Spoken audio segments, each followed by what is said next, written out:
Jim Wellborn is a good friend and speaker today. He is a clinical psychologist with a private practice in Brentwood that focuses on adolescents and families. He's the author of several books on parenting and raising teens.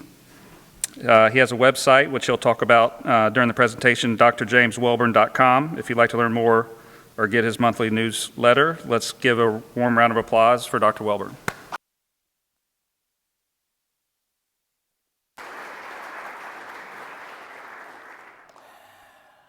Well, good morning. I'm here. We've been doing this series for many years. I actually have not paused to think how many, but I've been coming out for a number of years, giving this presentation. It's really a important and enjoyable one for me because it gives me the opportunity to have a chance to talk specifically about boys and with dads about the ideas and the importance of having boys be able to figure out how to navigate this adolescent period into transitioning into being honorable young men. As Justin mentioned, we have a kind of two parts to this that are available to you. And this one today, what I'm going to be doing is giving you an outline, talking about some ways with some very concrete structure around how to think about writing a letter to your son that communicates the things that you want to have them know about what, from your perspective, it means to be the kind of man you want them to be. So that's what I'm going to be talking about today. The follow-up is actually designed to talk to your sons, but with you there. And an aspect of that is the idea of communicating to our boys that men come together to talk about what it means to be a man, and to do that in the presence of other men. And so that breakfast is designed so that if you want to, when you construct the letter that I'm going to be talking about, ways for you to do today, that you can present that. That situation is designed so that I talk to the boys in that presentation about manhood and masculinity, and I stop at the point that says, what is it? So here's the things that you need to think about and that are important, but I expect you to define for your son what for you are the indications and the values and the character-related things for them to be a man, rather than that coming from me. And that's true today, too, that while you may be able to guess some of my views about what I think are important aspects of being a man, that's irrelevant. What's important is for you to be clear about that and to have a way to communicate that to your son. So we've got a formal structure for being able to do that at a breakfast, and I give a presentation, and then y'all have the opportunity to present that letter to them in the company of other men. Okay, so that's the overall general notion about this. And the way that years and years ago, I found this cartoon by Berkeley. It's the Outland cartoon, So you, by the way, there's a handout, and much of this is on that handout. And I'll get later and tell you about my website, which has got actually examples of letters that dads have written from MBA to their sons that they've been generous enough to provide. They've been edited, but that's going to be available on the website, and I'll tell you some more about that. So, hey, how do you know if a woman has been working at a computer? How? There's white out on the screen. And the woman walks up and says, "You dumb hypocrites. You mock the half of humanity that makes your graceless existence bearable. Men should pause for one moment and take another long, hard look at the very thing that brings meaning to their meaningless lives." Of course. And so I actually think that we have loftier goals for our sons than this. And there's lots of important and meaningful and relevant and timely discussions about gender and gender identity and gender ideology. And it turns out, though, within those discussions and the expansion of this concept, that it's still the case that boys tend to have these traits and girls tend to have these traits.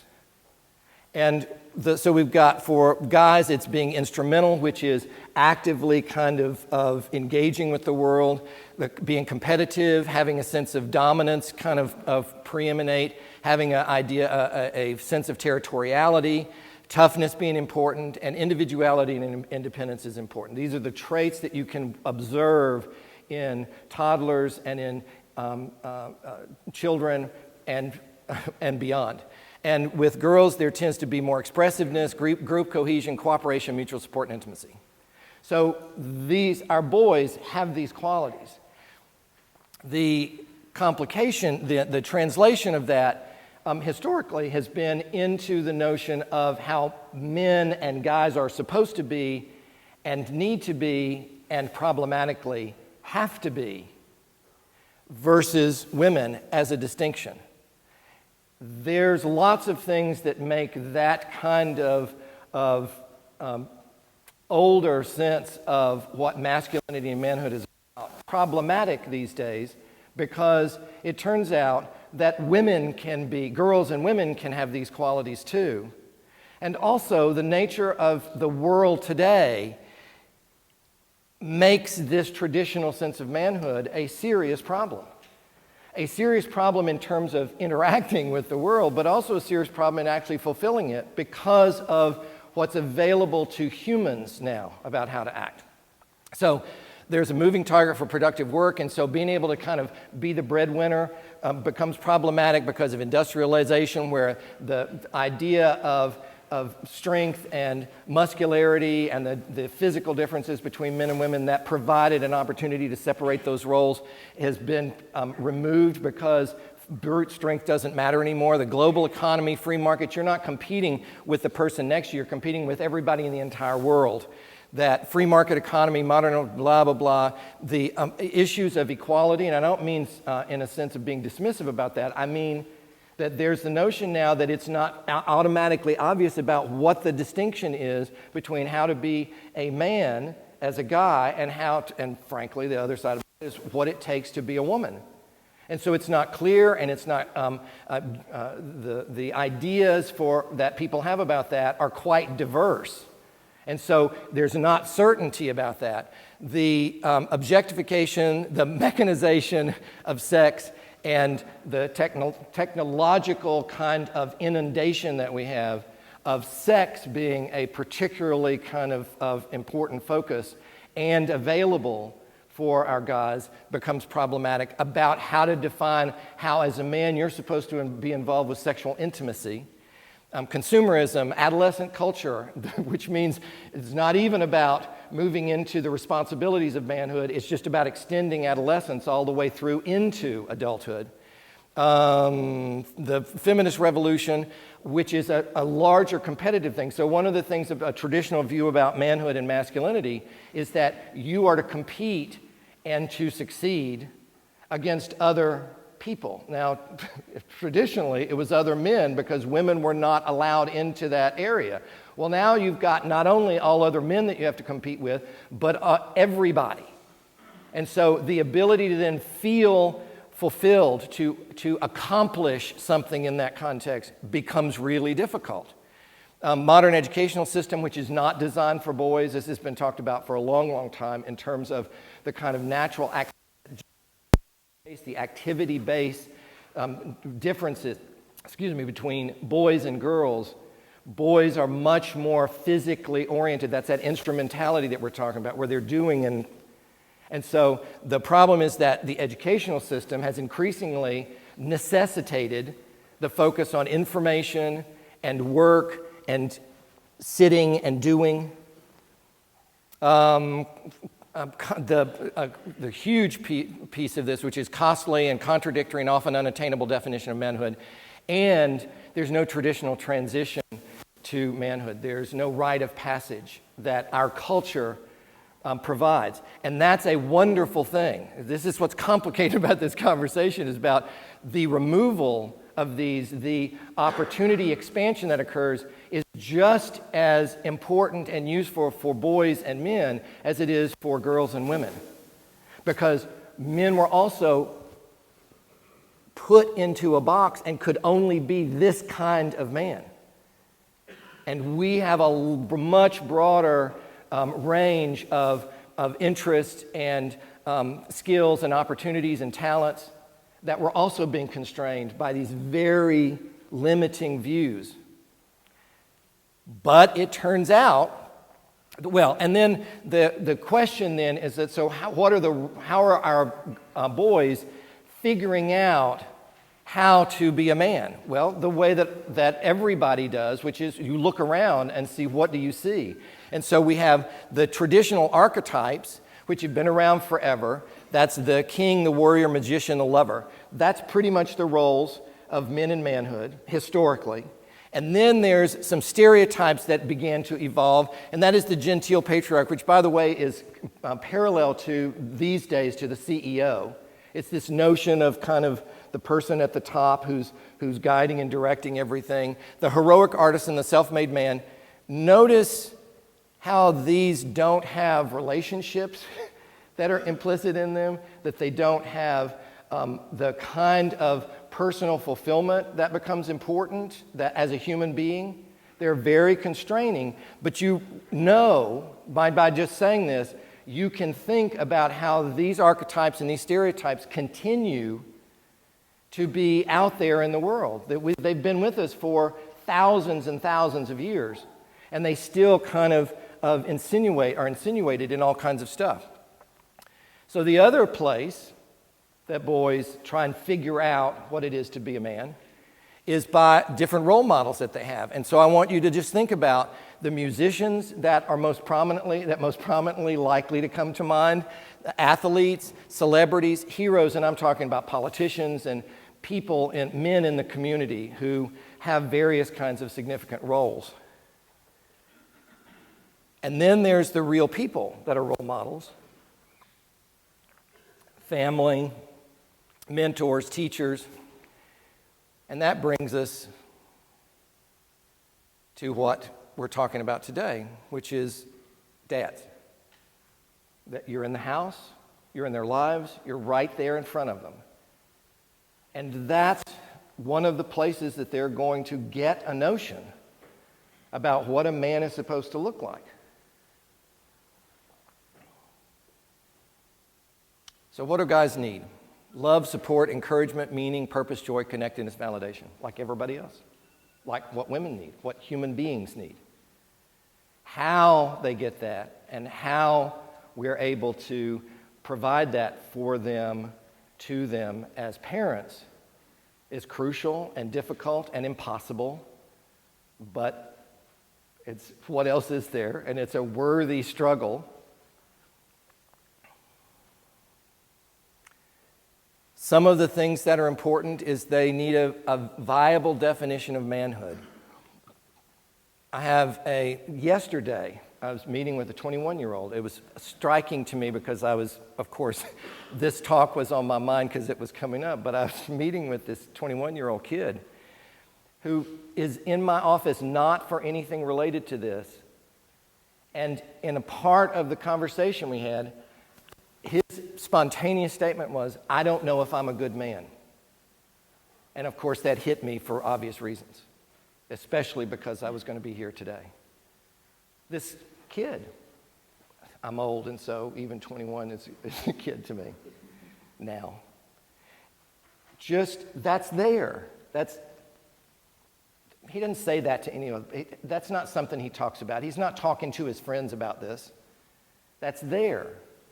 How am I going to do this? What are the signs of it? What are the ways for me to accomplish this?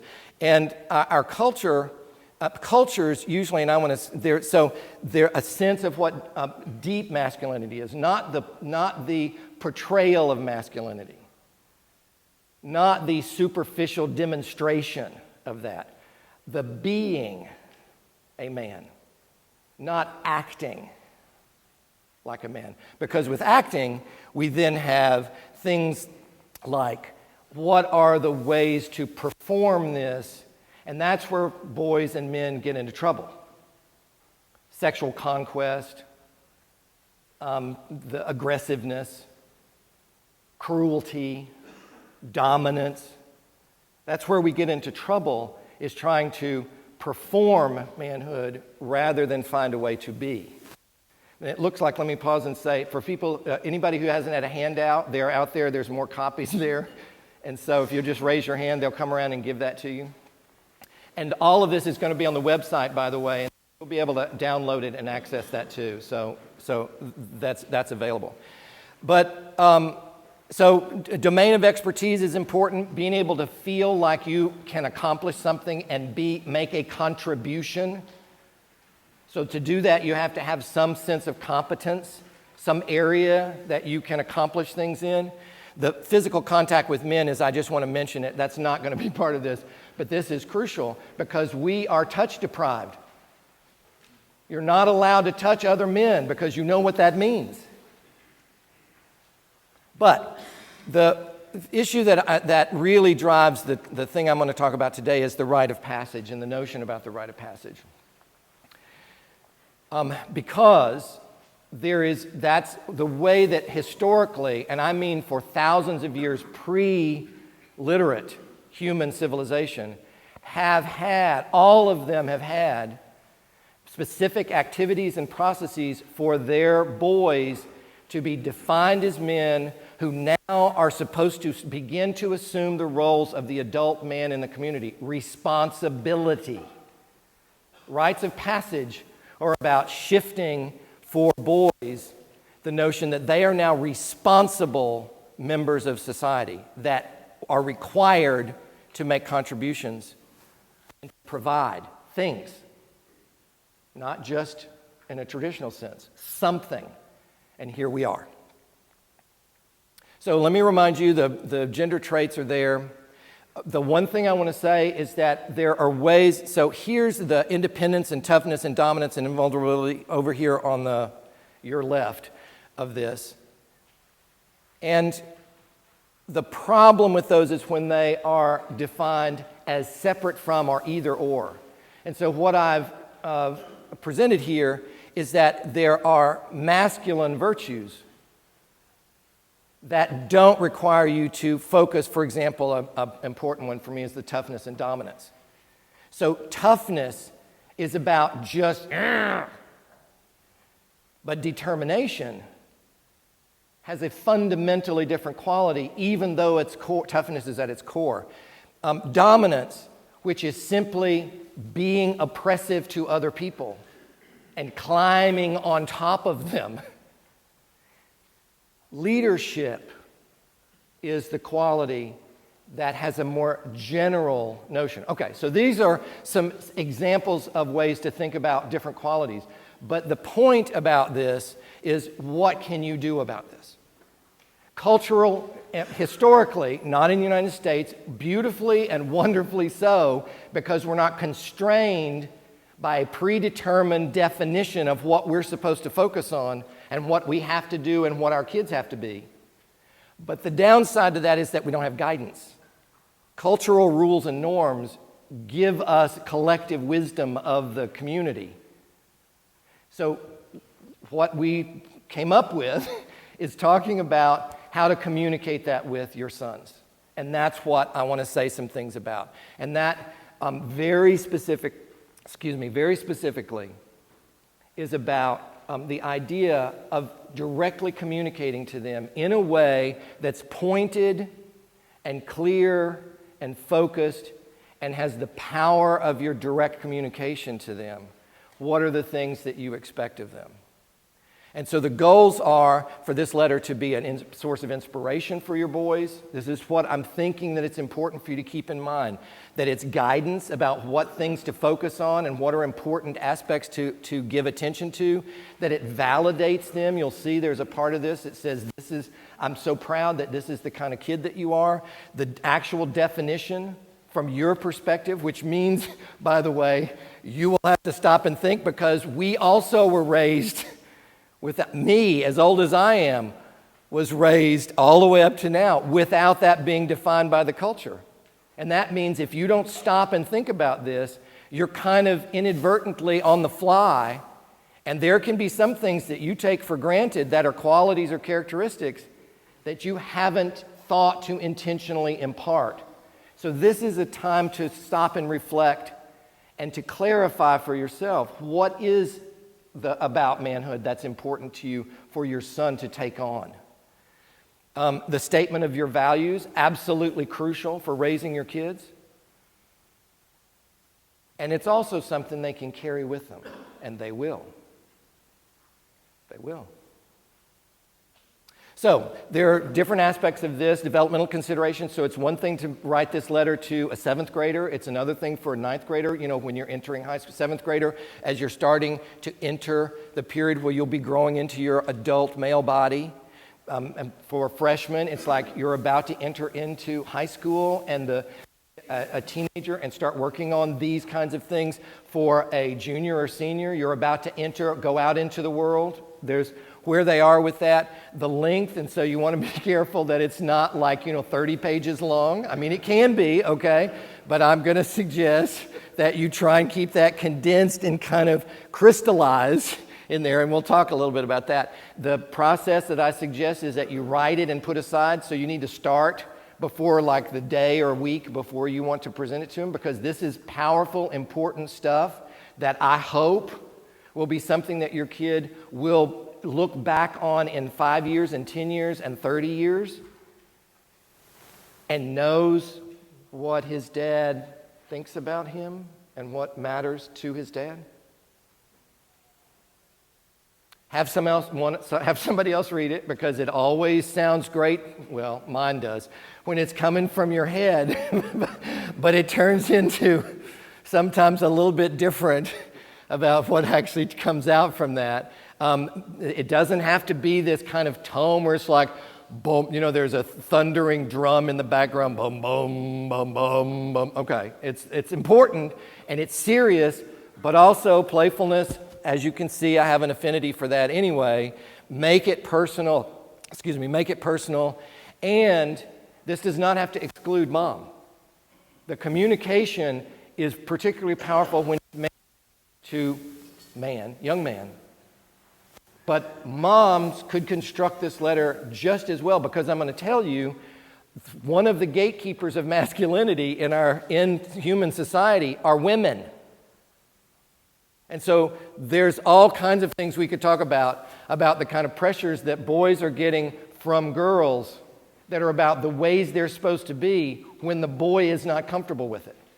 Okay, so girls and women have a very powerful role in communicating what are the values too. So that means, of course, moms can be crucial and are central right in the middle of that. Okay, so the actual letter, I'm about to go through the different pieces of that. Oops, let me see what time we got. Okay, 7:40. The first thing is setting the stage, and that's the beginning of the letter.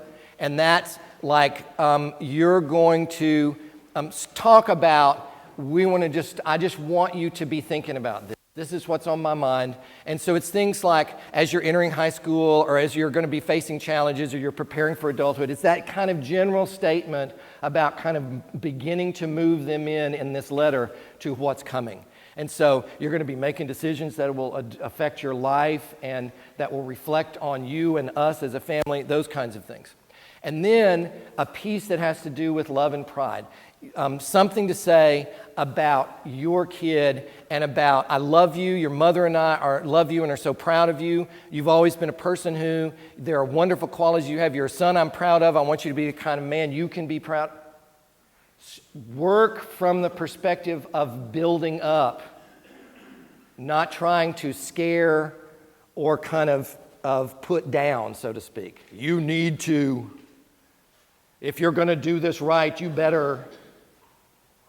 This is something this is part of the way to think about this, is how you want them saying this to themselves. How do you want them to be talking to themselves about this and saying to themselves about themselves? Why this letter? This is to let your son know that this is more than just, you're a great kid, love you. This is about something that has some weight and some seriousness to it. Determine the choices, determine whether they live a life of integrity and honor. This is virtue words and virtue statements which you won't use regularly in parenting, I hope, because that's also kind of oppressive. It's like, have you fulfilled your... Okay, so the thing that always comes up in my mind at this part in the conversation is my father, who would say to me, I'm just like from middle school through high school, I'd come in through the house, and he said, Jimmy, what have you done for the betterment of mankind today? Okay. Now, I turned into a therapist, okay? And so I do have a thing about saying having a kind of phrase that you repeat over and over again to annoy your kid can actually dig in, okay? But I'm saying from my side, it was really annoying as you know what, okay? But the point is that it's important to communicate that. There are things I want you to know. This letter is an attempt to talk about some important things. It's time for you to think about the kind of man you want to be, and you're also likely to say, and the kind of man I expect you to, your mother and I, or we, or I expect you to be. We're going to have you're going to want more freedom and greater say, and that responsibility and obligation. This transition from being a child to being an adult is about responsibility and obligation. Responsibility and obligation. It's about character and virtues and living those virtues. And the problem with virtues and the problem with ethics and morals is that they only count when it costs you. If it's really easy to do what's virtuous, you're not really using your moral system. It's when you have to sacrifice to be honest or to be sacrificial. Okay. Looking forward to having these qualities. Then you want to talk to them about what it is and the being a man is about. And so that's going to be character, honor, integrity, moral principles, that kind of thing. I expect you to be a young man of character. This means, and there's the list. You'll be facing a number of challenges.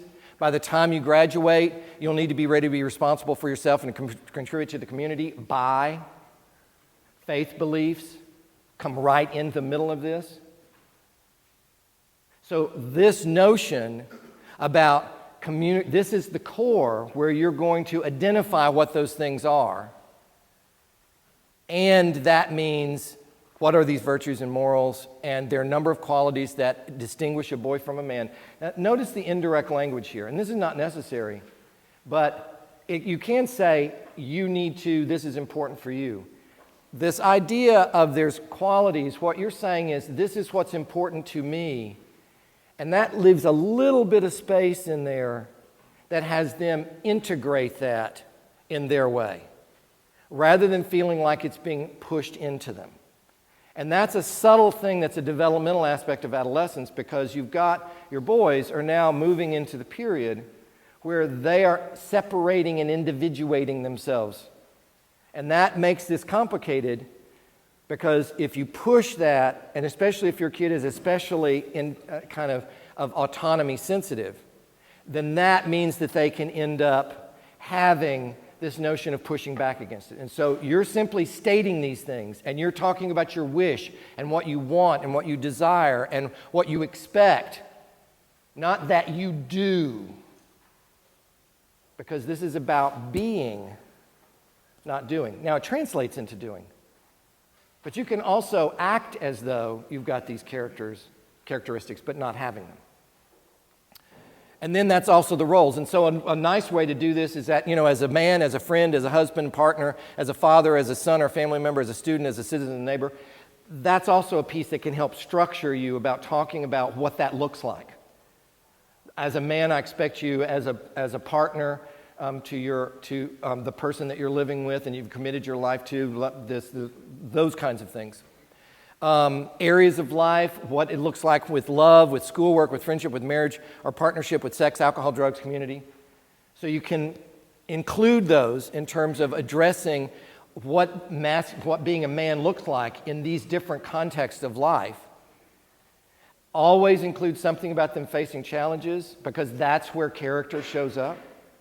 If it's easy and you don't have to do anything, you can still be a person of character, but you don't know for sure whether you're a person of character because it's not costing you anything. And so you'll make mistakes. What we expect is, and you're also telling them you don't have to be perfect. You're going to screw up. You're not going to live your best self, and you're not going to manifest these important values and characteristics all the time, but these are the aspirations. This is what we want you to think about as a way to be and how to live your life.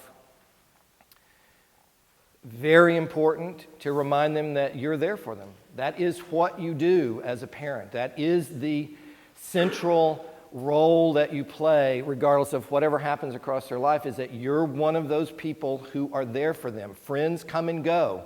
The best, most loving, most committed friends still can leave your life.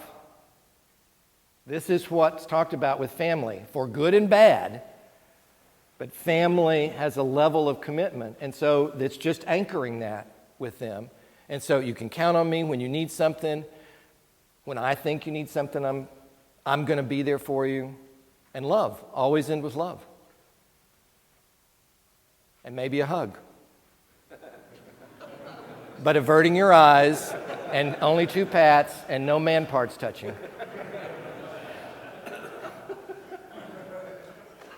And then, so one of the other, and so that's the kind of core of what I'm thinking about talking about. Oh, good, okay. And what do I do? The problem for all of us, unless you had a remarkable parent, is that none of us have had this happen. None of us have had this defined for us in that way. And we also have been through this struggle because it's been a mess for decades. Well, now for me, it's like 50 plus years and more about how to figure this out. And so you can feel like, what do I know about this? Because we all still have vestiges of, are we man enough? That leads to all kinds of complications that most of us know either directly about or through our friends, about the troubles we can get into, about trying to feel and fulfill that sense. You don't have to have already gotten this together. That's the other beauty about parenting, is that you can figure out how to do this for your kid, which is not the same as whether you actually figured it out yourself. And actually, this moment can be a time when you can try and figure that out, to make sure that you're able to then start to communicate that. Something that's important to you that you want for your kid that you didn't get. So it's not necessary for you to already have this figured out. It's just necessary for you to think about it and clarify it and communicate that. Like so many other aspects of parenting, which we don't necessarily have had that ourselves or have come from a whole different kind of parenting style. Personal accountability is crucial. This letter will be important no matter what, but if this letter diverges significantly from how you live your life, it's problematic. And so this also will tend to be a time of reflection about where you are and what you've done and how you have been doing things for what you want for your kid and how that can reflect on that. Now, I'm going to say there are an endless list of things as parents that it's a do as I say, not as I do, okay? And so I'm just suggesting to you, when it gets closer and closer to core issues, how you behave becomes crucial. Broader kinds of general things about, did I do this or not do that are less central. Inconsistencies, hypocrisies. But teenagers, of course, as you know, having been a teenager and as you know about teenagers, are exquisitely sensitive to hypocrisy. And so if you say one thing, it may come back to bite you in the ass. And so just pay attention to that. Being present means this is also a very emotional thing. There's a couple of times, I've given this talk a lot, that I still choke when I talk about certain aspects of the essence of this thing, this way of interacting with our boys. And that will happen to you, I hope. I want you present enough. What I want for you is to be present enough when you're writing this and when you're delivering this to let the emotion be there, because we're trained by guy rules like every other guy, and that if you start to feel tender and if you start to feel vulnerable, you have to clamp it down because you might cry, and then you'd be a girl, and that would be terrible. And so, got to be able to have a way to communicate to your kid that this, and part of that is to be that. It's okay to be emotional kind of thing. Hopeful and positive is crucial. This is not it won't work. And it really misses the opportunity for you to lift up your kid rather than try and shove them. You've got enough other things you're going to have to shove them about. And we've got the ceremony in about a month that you had the opportunity to construct this and then present that to your kid. Makes it a little less awkward. It doesn't matter.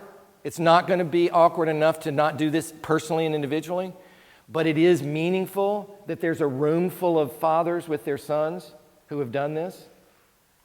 The weight, the significance, and the weight of significance of that for your kid in the presence of other men is crucial.